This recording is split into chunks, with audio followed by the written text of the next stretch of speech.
2007 تک یہ تنظیم غیر مسلح تھی اور ان کی شہرت بھی دن بدن بڑھتی جا رہی تھی۔ لوگ بھی فضل اللہ کو پسند کرتے تھے اور ان کی باتیں ماننے لگے تھے۔ فضل اللہ جو بھی کہتا لوگ اس پر منوان عمل کرتے تھے۔ لیکن 2007 میں اسلام آباد میں لال مسجد میں ایک افسوسناک واقعہ ہوا جس کی وجہ سے انہوں نے ریاست کے خلاف ہتھیار اٹھانے کا اعلان کیا۔ اسلام آباد کے اندر بھی لال مسجد والے یہی کچھ کر رہے تھے جو ملا فضل اللہ کر رہا تھا۔ قانون اپنے ہاتھ میں لے کر لوگوں کو سزائیں دے رہے تھے جس کی وجہ سے مجبوراً ریاست حرکت میں آ گئی اور ریاست کو وہاں پر آپریشن کرنا پڑا۔ اگر موقع ملا تو اس بارے میں ایک تفصیلی ویڈیو بنانے کی کوشش کروں گا کیونکہ اس واقعے کے بارے میں لوگوں کے ذہنوں میں بہت ساری غلط فہمیاں موجود ہیں، کیونکہ ان کو اس سارے معاملے کے بارے میں زیادہ نہیں پتا کہ اصل میں یہ آپریشن کیوں اور کن وجوہات پر کیا گیا۔ ان کو صرف یہی پتا تھا کہ ریاست نے وہاں پر آپریشن کیا جس کی وجہ سے اس آپریشن کے بارے میں ایسا تاثر گیا جیسے ریاست دینی مدارس کے خلاف ہے، لیکن حقیقت اس کے بالکل برعکس ہے۔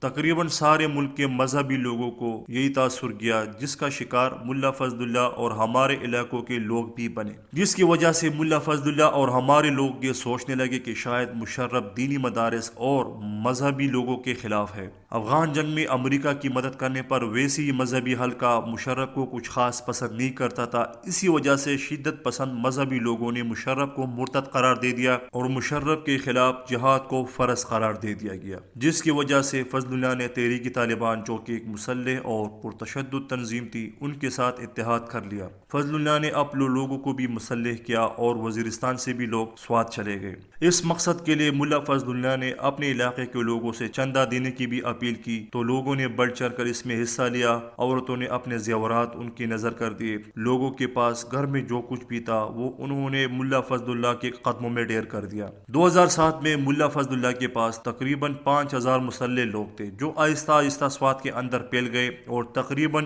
59 گاؤں کا کنٹرول حاصل کر لیا۔ یہ باقاعدہ ملٹری کی طرح گشت کرتے تھے اور لوگوں کو سزائیں بھی دیتے تھے۔ انہوں نے اپنے شریعت کورٹس بھی بنا لی تھی جہاں پر یہ لوگوں کے فیصلے کرتے تھے۔ پولیس کو وہاں سے بھگایا گیا اور کچھ کو مار دیا گیا صرف اسی لیے کیونکہ وہ ریاست کی نوکری کر رہے تھے۔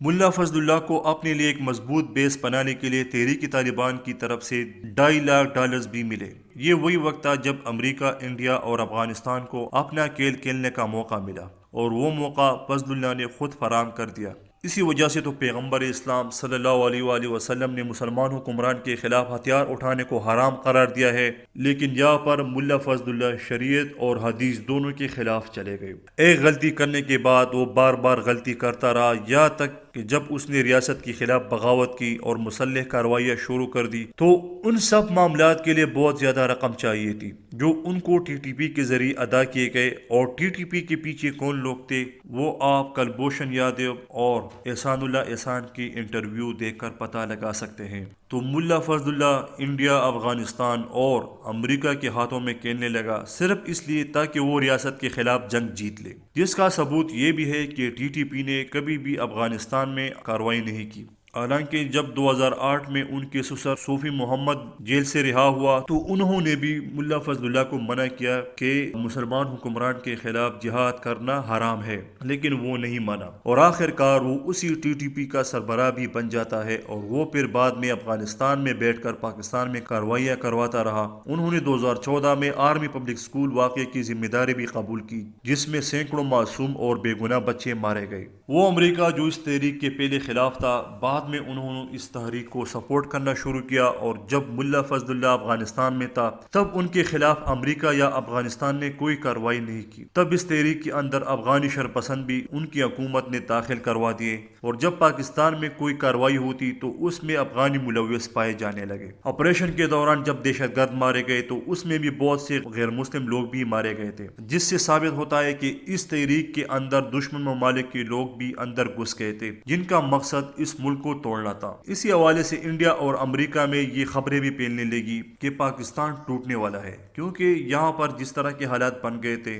ان کو سب معلوم تھا، کیونکہ انہوں نے اپنے کارندے اس تحریک میں گھسا دیے تھے جن کی طرف سے حوصلہ افزا خبریں مل رہی تھی۔ لوئر دیر کا ایک پیشہ ور قاتل ٹی ٹی پی کے ساتھ مل گیا تھا اور ان کو پورے دیر کا کمانڈر بنا دیا گیا تھا۔ اس تحریک میں شامل لوگوں نے اپنی خاندانی دشمنوں کے بھی مارنا شروع کیا، اور اسی وجہ سے اس تحریک میں شامل لوگوں نے بہت سے بے گناہ لوگ بھی مارے۔ اکثر لوگ ان کو پیسے دے کر بھی لوگ مرواتے تھے۔ اس دوران ایسے بہت سے واقعات بھی ہوئے تھے جن کی وجہ سے لوگ اس تحریک سے متنفر ہو گئے تھے اور ان کو اس تحریک کی اصلیت کا پتہ چل گیا۔ ان دنوں لوکل علاقوں والے لوگوں کو 15,000 تنخواہ کے عوض بھرتی کیے جاتے، جو کہ ان دنوں اچھی خاصی رقم تھی، اور بہت سے لوگ اس لالچ میں آ کر اس تحریک میں شامل ہو گئے تھے، جس میں ڈرگس کا کاروبار کرنے والے غنڈی موالی لوگ بھی شامل ہو گئے تھے، اور ان کے پاس جدید اسلحہ بھی ہوتا تھا۔ تو سوال یہ ہے کہ اتنی زیادہ رقم ان کے پاس کہاں سے آ رہی تھی؟ کیونکہ اس تحریک میں ہزاروں لوگ شامل تھے اور صرف ان کی تنخواہوں پر ماہانہ کروڑوں روپے خرچ ہو رہے تھے۔ ایسے بہت سے باتوں سے صاف پتہ چلتا ہے کہ اس تحریک کے لیے باہر سے پیسہ آتا تھا، اور ظاہر ہے اس تحریک کے لیے پیسہ وہی دے گا جو ہمارا دشمن ہے اور ہماری تباہی چاہتا ہے، جس میں امریکہ، اسرائیل، انڈیا اور موجودہ افغانستان حکومت سرفہرست ہے۔